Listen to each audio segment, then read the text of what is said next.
warahmatullahi wabarakatuh. Saya Vivi Rofin Al-Hidayah dari kelas 2B. Di sini saya akan menjelaskan tafsir ayat tentang pendidikan. Yang pertama, tafsir ayat dari surah Al-Rahman ayat 1 sampai 4 yang berarti Tuhan yang Maha Pengasih yang telah mengajarkan Al-Qur'an, Dia menciptakan manusia, mengajarkannya pandai berbicara. Nilai pendidikan dari ayat tersebut adalah Allah adalah Maha Guru pertama dan utama umat manusia. Yang kedua, setelah Al-Quran, maka yang diajarkan Allah pertama kali kepada manusia adalah kemampuan menjelaskan atau ekspresi al-bayan.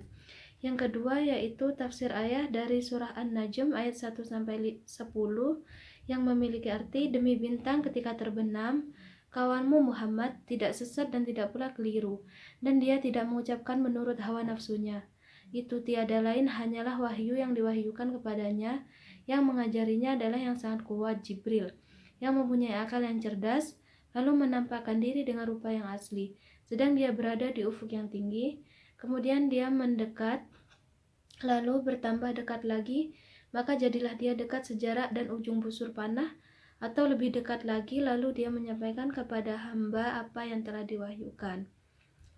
Nilai pendidikan dari ayat tersebut adalah yang pertama, di antara subjek pendidikan guru adalah malaikat. Guru Nabi adalah malaikat sebagai asisten Tuhan. Yang kedua, manusia perlu mendekati guru itu untuk memperoleh pesan-pesan ilahi, ilham darinya. Yang ketiga, berkaca kepada Jibril, maka di antara sifat-sifat yang perlu dimiliki guru adalah kuat fisik dan mental, cerdas dan memiliki IQ yang tinggi, memiliki pembawaan dan bakat sebagai guru yang terlihat dalam ucapan, perbuatan, dan tingkah laku, berubah mendekatkan diri kepada murid untuk memahami murid dan mendorongnya untuk maju, menyelami dan mendalam karakter murid, berusaha meningkatkan kemampuan dan profesionalisme keguruan.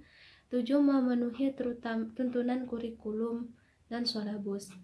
Yang ketiga yaitu tafsir dari surah An-Nahl ayat 43 dan 44 sampai 44 yang berarti, dan kami tidak mengutus sebelum kamu kecuali orang-orang lelaki yang kami beri wahyu kepada mereka.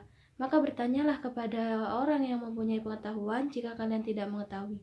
Berikut keterangan-keterangan dan kitab-kitab.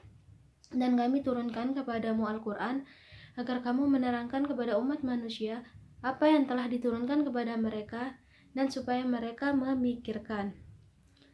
Nilai pendidikan dari ayat tersebut adalah, bila Nabi atau Rasul tidak ada yang perempuan, guru boleh seorang perempuan. Yang kedua, di antara subjek pendidikan guru ialah orang pandai yang pengetahuannya harus lebih baik dari murid. Yang ketiga, guru itu harus memiliki buku-buku pegangan yang baik dan diktat-diktat. Guru harus profesional. Yang keempat yaitu tafsir ayat dari surah Al-Kahfi ayat 65-70 yang berarti, lalu mereka bertemu dengan seorang hamba di antara hamba-hamba kami yang telah kami berikan kepadanya rahmat dari sisi kami, dan yang telah kami ajarkan kepadanya ilmu dari sisi kami. Musa berkata kepada Khidir, bolehkah aku mengikutimu supaya kamu mengajarkan kepadaku ilmu yang benar di antara ilmu-ilmu yang telah diajarkan kepadamu? Dia menjawab, sesungguhnya kamu sekali-kali tidak akan anggap sabar bersamaku. Dan bagaimana kamu dapat sabar atas sesuatu yang kamu belum mempunyai pengetahuan yang cukup tentang hal itu? Musa berkata, insya Allah, kemungkinan pendapatiku sebagai orang yang sabar, dan aku tidak akan menentangmu dalam suatu urusan apapun. Dia berkata, jika kamu mengikutiku, maka janganlah kamu menanyakan kepadaku tentang sesuatu apapun sampai aku sendiri menerangkannya kepadamu. Nilai pendidikan dari surah Al-Kahfi yang pertama yaitu minimal seorang guru itu kolega sendiri. Yang kedua, ilmu seorang guru harus memadai untuk mampu menjelaskan tugasnya secara profesional. Yang ketiga, ilmu yang lebih tinggi adalah ilmu tentang hakikat. Yang keempat, guru itu menjadi teladan dan segala ucapan dan tingkahnya.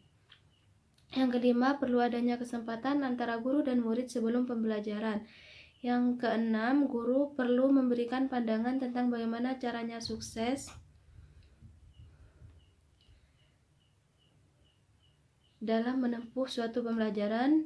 Yang ketujuh, murid jangan tergesa-gesa dalam bertanya sebelum guru selesai menerangkan persoalan yang diajarkan. Di akhir pembelajaran, perlu penjelasan tentang kesimpulan evaluasi. Kesimpulannya, dalam Quran Surat Ar-Rahman itu menjelaskan bahwa Allah adalah subjek pendidikan yang mengajarkan ilmu pengetahuan kepada umat manusia. Dalam surah An-Najm menjelaskan bahwa malaikat Jibril adalah subjek pendidikan. Ayat tersebut menjelaskan ciri-ciri seorang pendidik yang kompeten. Yang ketiga, dalam Quran Surat An-Nahl menjelaskan bahwa guru boleh laki-laki atau perempuan. Yang keempat, dalam surah Al-Kahfi menjelaskan bahwa Nabi Khidir adalah subjek pendidikan dan juga bagaimana seorang murid harus bersikap sopan kepada gurunya. Demikian penjelasan dari saya. Wassalamualaikum warahmatullahi wabarakatuh.